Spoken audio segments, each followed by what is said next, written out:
નમસ્કાર વિદ્યાર્થી મિત્રો, લાસ્ટ વિડિયોમાં આપણે જોયેલું હતું ધોરણ 12 કોમર્સ ચેપ્ટર પહેલાનો અભ્યાસ આપણે કર્યો હતો ભાગીદારી વિષય પ્રવેશ કે જેનો ગુણભાર 4 હતો. તેની અંદર મહત્વના પ્રશ્નોની આપણે ચર્ચા કરેલી હતી અને એના જે નાના એક્ઝામ્પલ જે બોર્ડની અંદર મોસ્ટ આઈએમપી હોય છે એ બધા એક્ઝામ્પલો આપણે બોર્ડ ઉપર ગણેલા હતા અને બહુ સહેલી રીતે આપણે એને કામ કર્યું હતું કે કઈ રીતે એને આપણે ગણી શકીએ અને બોર્ડમાં સારું પરિણામ મેળવી શકીએ. એવું જ એક ચેપ્ટર આપણી પાસે ફરી પાછું છે ધોરણ 12 કોમર્સનું ત્રીજું ચેપ્ટર છે પાઘડીનું મૂલ્યાંકન, જેનો ગુણભાર છે 6 માર્ક્સની અંદર. થોડીક એની થિયરી પૂછાય છે અને એના દાખલાઓ પૂછાય છે. ખાસ કરીને એની અંદર અલગ અલગ 4 રીતના દાખલા છે. સ્ટેપ બાય સ્ટેપ આપણે દાખલાઓની ચર્ચાઓ છે કરશું. પહેલા પાઘડીનું મૂલ્યાંકન એટલે શું હોય, પાઘડી એટલે શું, પહેલા અહીંયાથી આપણે ચર્ચા કરીએ. શું પાઘડી એટલે આપણે માથે પહેરી છે એ પાઘડી? તો કે નહીં મિત્રો, એ ચર્ચા આપણે કરતા નથી. પાઘડી છે શું એ પહેલા આપણે બેઝનો બેઝ તૈયાર કરીએ. દાખલા તરીકે મિલકત. મિલકત આપણી પાસે બે પ્રકારની હોય છે. એક મિલકત હોય છે બિનચાલુ મિલકત કે જેની અંદર બે પ્રકાર પડે છે, એક દ્રશ્ય અને બીજું અદ્રશ્ય.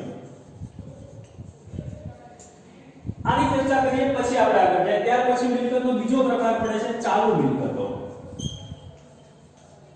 કે જેની ચર્ચા આપણે 11મા ધોરણમાં કરેલી હતી. 11મા ધોરણમાં આ મુદ્દાને આપણે શીખેલા. પહેલા તો ચાલુ બિનચાલુ મિલકત એટલે શું કે જેને આપણે કાયમી મિલકત તરીકે પણ ઓળખી શકીએ. હવે આપણે પહેલા મુદ્દાની ચર્ચા કરીએ આપણે દ્રશ્ય મિલકત. દ્રશ્ય મિલકત એટલે શું હોય તો કે જે મિલકતને આપણે જોઈ શકીએ છીએ, સ્પર્શ કરી શકીએ છીએ અને સ્પર્શ કર્યા પછી મહેસૂસ કરી શકીએ છીએ એવી મિલકતને મિત્રો દ્રશ્ય મિલકત તરીકે ઓળખી શકાય. કે જે મિલકતને આપણે જોઈ શકીએ છીએ, એને સ્પર્શ કરી શકીએ છીએ અને સ્પર્શ કર્યા પછી જે મહેસૂસ કરી શકીએ છીએ એવી મિલકતને આપણે દ્રશ્ય મિલકત તરીકે ઓળખી શકીએ. દાખલા તરીકે કઈ મિલકત? તો કે જમીન, મકાન, યંત્ર, ફર્નિચર, ઢોર, ડાકર, આ બધી એવી મિલકત છે કે જેને આપણે આપણી આંખથી જોઈ શકીએ છીએ અને જોયા પછી એને સ્પર્શ કરી શકીએ છીએ અને સ્પર્શ કર્યા પછી મહેસૂસ કરી શકીએ છીએ એવી મિલકતને આપણે દ્રશ્ય મિલકત તરીકે ઓળખી શકીએ છીએ. એમાં બીજું હતું અદ્રશ્ય મિલકત. અદ્રશ્ય શબ્દ જ આપણને ઘણું કહી જાય છે. અદ્રશ્ય એટલે ન દેખાવું હોય કે જે મિલકતને આપણે આપણી આંખથી જોઈ નથી શકતા, સ્પર્શ નથી કરી શકતા અને સ્પર્શ નથી કર્યો તો મહેસૂસ પણ કરી શકતા નથી, તે મિલકતને મિત્રો અદ્રશ્ય મિલકત તરીકે ઓળખી શકાય છે. જે મિલકતને આપણે જોઈ નથી શકતા, સ્પર્શ નથી કરી શકતા અને મહેસૂસ નથી કરી શકતા તેવી મિલકતને આપણે અદ્રશ્ય મિલકત તરીકે ઓળખી શકીએ છીએ. એના બેસ્ટ એક્ઝામ્પલ ક્યાં હોઈ શકે? તો એના બેસ્ટ એક્ઝામ્પલ છે પાઘડી, પેટર્ન્સ, કોપીરાઇટ અને ટ્રેડમાર્ક.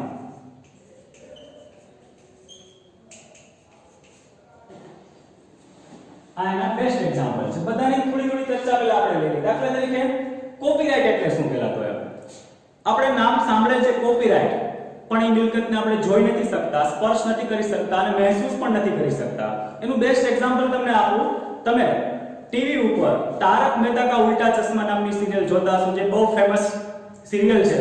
અને મિત્રો એક વાત તમે માર્ક કર્યું, ઈ ચેનલ ઈ જે સિરિયલ છે ઈ તમને એક જ ચેનલ ઉપર જોવા મળશે, સોની સબ ઉપર.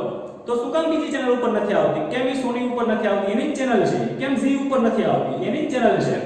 પણ આપણે કોઈ નંબર જોવા ટેવાયેલા નથી. જ્યારે સિરિયલ પૂરી થાય છે ત્યારે સૌથી છેલ્લો શબ્દ એની અંદર લખેલો આવે છે કોપીરાઇટ બાય મેક્સ, બરોબર? સોરી, કોપીરાઇટ બાય સબ. એની ઉપર આખું ટ્રેડમાર્ક લખીને આપે છે કે અમારી આ કોપીરાઇટ છે કે જે અદ્રશ્ય મિલકત છે અને ઈ હક છે એની પાસેથી બીજા કોઈ બતાવી શકતા નથી. IPL, Indian cricket premium league, એ પણ એવી જ વસ્તુ છે કે જે તમને સેટ મેક્સ ઉપર જ જોવા મળશે, બીજી કોઈ ચેનલ ઉપર જોવા મળતી નથી. સ્પોર્ટ્સની ઘણી ચેનલો છે, ESPN છે, સ્ટાર સ્પોર્ટ્સ છે, ઘણી ચેનલ છે, પણ આઈપીએલ તમને ફક્ત અને ફક્ત સેટ મેક્સ ઉપર જ જોવા મળશે, બીજી કોઈ ચેનલ ઉપર જોવા મળતી નથી. તો એના હક એની પાસે છે, બીજા કોઈ બતાવી શકતા નથી. પેટર્ન્સ, નોંધાવેલી કોઈ એવી વસ્તુ કે જેના જેવી વસ્તુ બીજી કોઈ વ્યક્તિ બનાવી શકતું નથી, અને પેટર્ન્સ તરીકે ઓળખી શકીએ. ટ્રેડમાર્ક, સરકાર દ્વારા પ્રમાણિત કરેલી એવી વસ્તુ કે જે એના સિવાય કોઈ બીજી બનાવી શકતી નથી. એમાંનું લાસ્ટ હતું આપણી પાસે પાઘડી. પાઘડી એટલે શું? તો કે ધંધાની પ્રતિષ્ઠાનું મૂલ્ય દર્શાવતી અદ્રશ્ય મિલકત. પાઘડી એટલે શું? તો કે ધંધાની પ્રતિષ્ઠા નું મૂલ્ય દર્શાવતી અદ્રશ્ય મિલકત એટલે પાઘડી. ધંધાની પ્રતિષ્ઠાનું મૂલ્ય દર્શાવતી અદ્રશ્ય મિલકત એટલે કે પાઘડી. આ મિલકત એવી છે કે જેને આપણે જોઈ શકતા નથી, પણ એનું મહત્વ ધંધાની અંદર રહેલું જ છે. ધંધાની પ્રતિષ્ઠાનું મૂલ્ય દર્શાવતી અદ્રશ્ય મિલકત એટલે કે પાઘડી. પાઘડી શું છે? તો કે એનો એક સ્થિર ગ્રાહક વર્ગ હોય છે. જેમ ધંધો જૂનો હોય તેમ એની માર્કેટમાં એક પ્રકારની નામના હોય છે, જૂનો ગ્રાહક વર્ગ એનો બંધાયેલો હોય છે. એને કોઈ પણ પ્રકારની જાહેરાત કરવાની જરૂર નથી અને અન્ય પેઢી કરતા એની નફો કમાવાની ક્ષમતા છે વધુ હોય છે. બરોબર? એટલે કે બીજો એક મુદ્દો આની અંદર આપણે ચર્ચા કરી શકીએ કે પાઘડીનો આધાર કોના ઉપર હોય છે? બોર્ડમાં પૂછાતો એક આ પ્રશ્ન છે કે પાઘડીનો આધાર કોના ઉપર હોય છે? તો પાઘડીનો આધાર કોના ઉપર હોય છે? તો કે નફો કમાવાની ક્ષમતા ઉપર.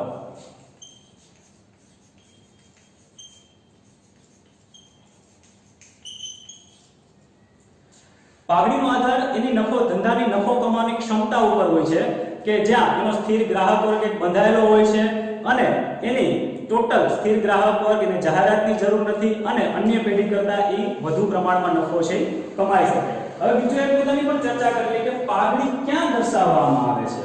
તો કે પાઘડી છે એ પાકા સરવૈયામાં. પાઘડી પાકા સરવૈયામાં ઉધાર બાજુ એટલે કે મિલકત લેણા સાહેબ એને દર્શાવવામાં આવે છે. ક્યાં? તો કે બિન ચાલુ મિલકતના ટાઇટલ નીચે. ક્યાં બતાવવામાં આવશે એને? તો કે બિન ચાલુ મિલકતના મથાળા હેઠળ.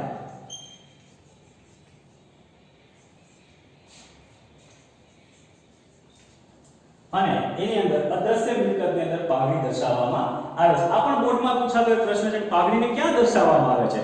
તો કે પાકા સરવૈયામાં મિલકત લેણા સાહેબ બિન ચાલુ મિલકત કે જેને આપણે કાયમી મિલકત તરીકે પણ ઓળખી શકીએ છીએ. એને બે પ્રકાર આવે છે, દ્રશ્ય અને અદ્રશ્ય. એની અંદર અદ્રશ્ય મિલકતની અંદર આપણે પાકા સરવૈયામાં મિલકત લેણા સાહેબ આપણે બિન ચાલુ મિલકતના મથાળા હેઠળ પાઘડી આપણે પાકા સરવૈયામાં દર્શાવી શકીએ છીએ. ત્યાર પછી અગત્યનો મુદ્દો છે એની અંદર પાઘડીને અસર કરતા પરિબળો. એની ચર્ચા આપણે થોડી લઈ લઈએ હવે કે પાઘડી ઉપર કયા કયા પરિબળો અસર કરે છે. આ પણ બોર્ડમાં પૂછાતો પ્રશ્ન છે કે પાઘડીને અસર કરતા પરિબળો.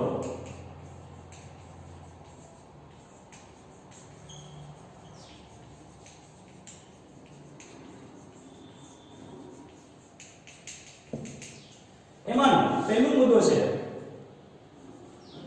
પાઘડીને અસર કરતા પરિબળોની અંદર પહેલો મુદ્દો છે ધંધાનું સ્વરૂપ.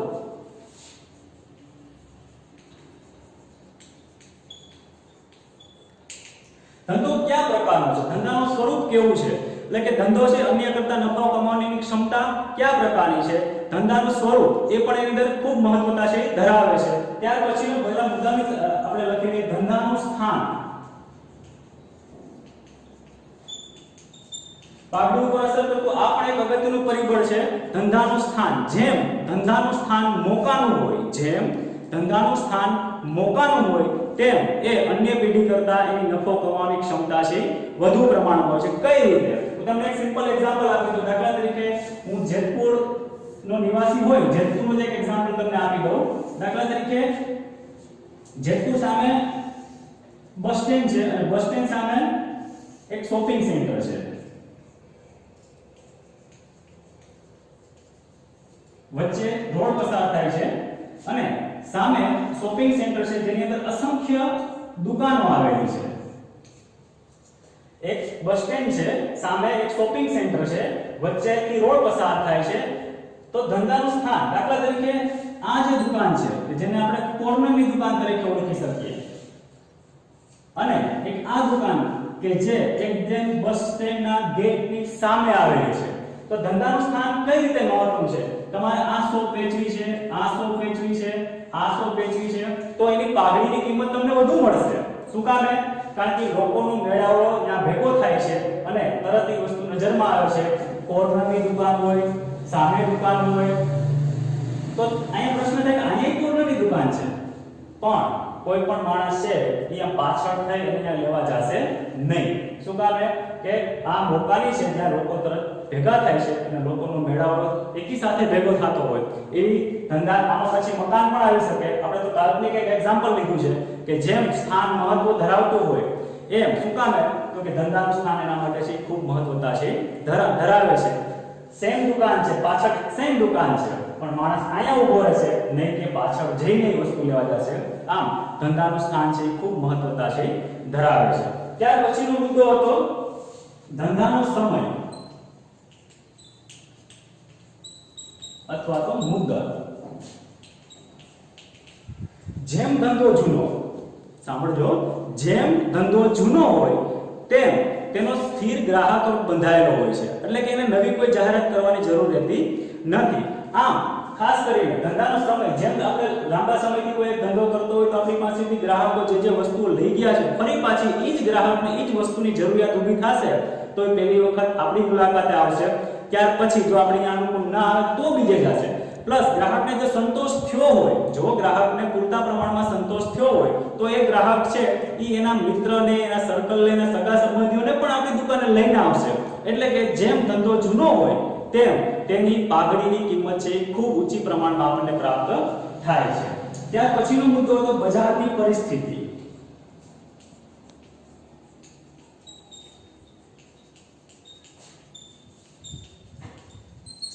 બજારની પરિસ્થિતિને પાઘડી સાથે શું લેવા દેવા?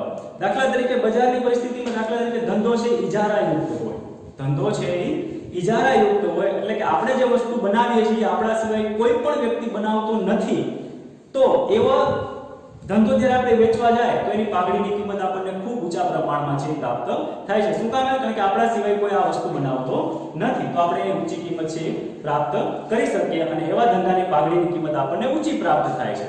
ધંધો ઇજારાયુક્ત ન હોય એટલે કે આપણે જે વસ્તુ બનાવીએ છીએ એના જેવી વસ્તુ બીજા પણ માર્કેટમાં બનાવે છે તો એવો ધંધો જ્યારે વેચવા જાય તો એની પાઘડીની કિંમત છે આપણને પૂરતા પ્રમાણમાં પ્રાપ્ત થતી નથી. જે ધંધાની અંદર જોખમનું પ્રમાણ વધારે હોય, જે ધંધાની અંદર જોખમનું પ્રમાણ વધુ પ્રમાણમાં હોય એવો ધંધામાં પણ પાઘડીની કિંમત આપણને ઊંચી પ્રાપ્ત થઈ શકતી નથી. અને જે ધંધાની અંદર જોખમનું પ્રમાણ નહીવત હોય અથવા તો સાવ નથી એવો ધંધો જ્યારે આપણે વેચવા જાય તો એવા ધંધાની પાઘડીની કિંમત આપણને ખૂબ જ ઊંચી છે પ્રાપ્ત થાય છે. ત્યાર પછીનો મુદ્દો છે વ્યક્તિગત કૌશલ્ય.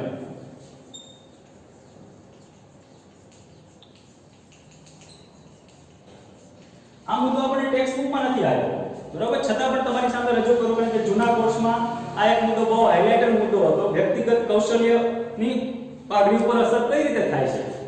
દાખલા તરીકે ઘણા ધંધા કેવા હોય તમે આગળ જોયું આયા કે ધંધાનું સ્વરૂપ, ધંધાનું સ્થાન, ધંધાની મુદત, બજારની પરિસ્થિતિ, આ બધાની પાઘડી ઉપર અસર થતી જોવા મળે છે. પણ વ્યક્તિગત કૌશલ્ય કેવું છે કે જેનો આધાર પાઘડીની ઉપર કઈ રીતે છે એની ચર્ચા આપણે કરીએ. દાખલા તરીકે ઘણા ધંધા એવો, દાખલા તરીકે ડોક્ટર, વકીલ, બ્યુટી પાર્લર હલાવતા કોઈ વ્યક્તિઓ, આ ધંધા કેવા છે? શિક્ષક, ટ્યુશન ક્લાસીસ હલાવતા વ્યક્તિઓ, આ ધંધા કોના ઉપર આધાર હોય છે? તો કે વ્યક્તિ મહત્વનો છે, નહીં કે એનું સ્થાન, નહીં કે એનું સ્વરૂપ, નહીં કે એ ધંધાનો મુદ્દત, એ વ્યક્તિ મહત્વનો છે. દાખલા તરીકે આપણે કોઈ ડોક્ટર પાસે દવા લેવા જાય તો હોસ્પિટલ જોઈને દવા લેવા જાય કે ડોક્ટરને જોઈને દવા લેવા જાય? મિત્રો, આલિશાન હોસ્પિટલમાં બેઠેલો ડોક્ટર છે એને કાંઈ ખબર ન પડતી હોય તો આપણે એની પાસે નહીં જાય, બરોબર? અહીંયા દાખલા તરીકે આ જ મુદ્દામાં તમને સમજાવવાની કોશિશ કરું. દાખલા તરીકે બસ સ્ટેન્ડની એક્ઝેક્ટ સામે એક હોસ્પિટલ છે. ધંધાનું સ્થાન ડોકાનું છે તો કે હા, આ ડોક્ટર અહીંયા વર્ષોથી ધંધો કરે છે તો કે હા, આનો સ્થિર ગ્રાહક બંધાયેલો છે તો કે હા. હવે આ ડોક્ટર અહીંથી જાય અને કોઈ અન્ય જગ્યાએ મોટી હોસ્પિટલ બનાવે છે, અન્યત્ર જઈ અને એક મોટી આલિશાન હોસ્પિટલ બનાવે છે, તો આનો જે સ્થિર ગ્રાહક છે પહેલા ક્યાં આવશે? અહીંયા આવશે. પણ એ ડોક્ટર અહીંયા નહીં હોય, અહીંયા એ જગ્યાએ બીજો કોઈ વ્યક્તિ બેઠો છે ડોક્ટર તરીકે, તો એ મિત્રો શું કરશે? એ ગ્રાહક અહીંથી વધતો અહીંયા પહોંચશે. શું કામ? એને કારણ કે એ વ્યક્તિ મહત્વનો છે, નહીં કે સ્થાન, નહીં કે સમય, નહીં કે મુદ્દત, નહીં કે સ્વરૂપ. ઈ વ્યક્તિ મહત્વનું છે. ઈ વ્યક્તિ કદાચ અહીંથી એટલે દૂર છે તો પણ ઈ વ્યક્તિને ગોતતા ગોતતા ગ્રાહકો ત્યાં પહોંચશે. અહીંયા નથી સ્થાનનું મહત્વ પણ વ્યક્તિનું મહત્વ વધારે પ્રમાણમાં છે. આના બીજા પણ એક્ઝામ્પલ આપણે લઈ શકીએ. ટ્યુશન ક્લાસીસ ચલાવતા શિક્ષકો છે, શિક્ષક છે, બ્યુટી પાર્લર ચલાવતા વકીલ છે કે જે વ્યક્તિગત કૌશલ્ય ઉપર એનો આધાર રહેલો હોય છે. ત્યાર પછીનો મુદ્દો હતો સંચાલકોની કાર્યક્ષમતા.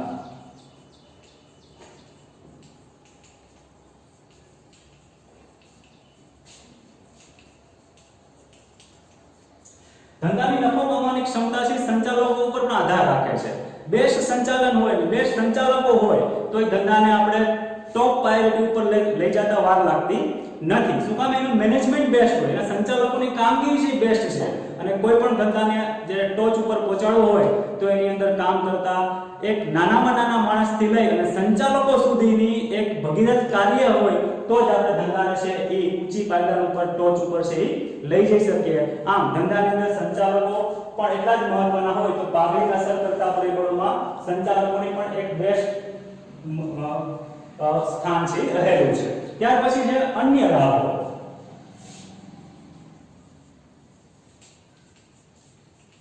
હવે આપણે એમ કહીએ કે ભાઈ આ તો ઠીક આપણે સમજ્યા કે સ્વરૂપ, મુદ્દત, સમય, પણ અન્ય ખાસ લાભ ક્યાં હોઈ શકે? દાખલા તરીકે આપણે એમ કહીએ કે રાજકીય મેટર, સરકાર અદલાબદલી થતી હોય જ્યારે તો એની અસર પણ પાઘડી ઉપર થતી છે એ જોવા મળે છે. ઘણી વખત સરકાર છે એવા નિર્ણયો આપે કે જે ધંધાની ફેવરમાં હોઈ શકે. ઘણી વખત સરકાર બદલતી હોય તો એવું પણ બને કે ઈ નીતિ નિયમો છે એ ધંધાની વિપરીત પણ જતા હોય તો ફેવરમાં હોય અને ધંધો જ્યારે વેચવા જાય તો એની પાઘડીની કિંમત આપણને ઊંચી પ્રાપ્ત થાય છે. અને વિપરીત સંજોગોમાં થાય તો એની પાઘડીની કિંમત આપણને ઊંચી પ્રાપ્ત થઈ શકતી નથી. આમ જોવા જાય તો આ ઉપરાંત વેચાણ પછીની જે સેવાઓ છે આપણી પાસે, એ વેચાણ પછીની સેવા પણ પાઘડી ઉપર અસર કરતા પરિબળોમાં એક મહત્વનું સ્થાન છે ધરાવે છે. ત્યાર પછી પાઘડી ને આપણે આ મુદ્દાની અંદર એટલી ચર્ચા કરીએ કે એની વ્યાખ્યા શું છે. પહેલા તો કે પાઘડી એટલે ધંધાની પ્રતિષ્ઠાનું મૂલ્ય દર્શાવતી અદ્રશ્ય મિલકત એટલે પાઘડી. પાઘડીનો આધાર કોના ઉપર હોય છે? તો કે નફો કમાવાની ક્ષમતા ઉપર. જો પાઘડી નફો કમાવાની ક્ષમતા ઉપર જો નફો કરતા વધુ અન્ય પેઢી કરતા નફો કમાવાની ક્ષમતા એનામાં વધુ રહેલી હોય તો એની કિંમત છે આપણને ઊંચી પ્રાપ્ત થાય છે. ધંધો ઇજારાયુક્ત હોય તો પાઘડીની કિંમત વધુ મળે છે. ધંધો છે ઇજારાયુક્ત ન હોય, હરીફાયુક્ત હોય તો પાઘડીની કિંમત આપણને પ્રાપ્ત થતી નથી. ત્યાર પછી પાઘડી એક કેવી મિલકત છે? તો કે પાઘડી એ અદ્રશ્ય મિલકત છે. પાઘડીને અસર કરતા પરિબળો ક્યાં ક્યાં હોઈ શકે? તો કે ધંધાનું સ્વરૂપ, ધંધાનું સ્થાન, ધંધાનો સમય, બજારની પરિસ્થિતિ, વ્યક્તિગત કૌશલ્ય, સંચાલકોની કાર્યક્ષમતા અને અન્ય ખાસ પ્રકારના લાભ. અને ખાસ કરીને જો આ ઉપરાંત પેઢીની ભૂતકાળની સિદ્ધિ, સારા મજૂર સંબંધો આપણે જાળવી રાખ્યા હોય તો એવા ધંધાની પણ પાઘડીની કિંમત આપણને ઊંચી પ્રાપ્ત થાય છે. નેક્સ્ટ વિડિયોમાં આપણે મિત્રો જોશું એના પાઘડીને જે અસર કરતા પરિબળોની ચર્ચા કર્યા પછી એને લગતા જે દાખલાઓ છે, ખાસ કરીને 4 રીતના એ દાખલાઓ પૂછાય છે: સાદી સરેરાશ પદ્ધતિ, ભારી સરેરાશ પદ્ધતિ, મૂડીકૃત કરવાની પદ્ધતિ અને અધિક નફાની પદ્ધતિ. આ 4 રીતના અલગ અલગ એક્ઝામ્પલ છે જે આપણે નેક્સ્ટ વિડિયોમાં સમજીશું.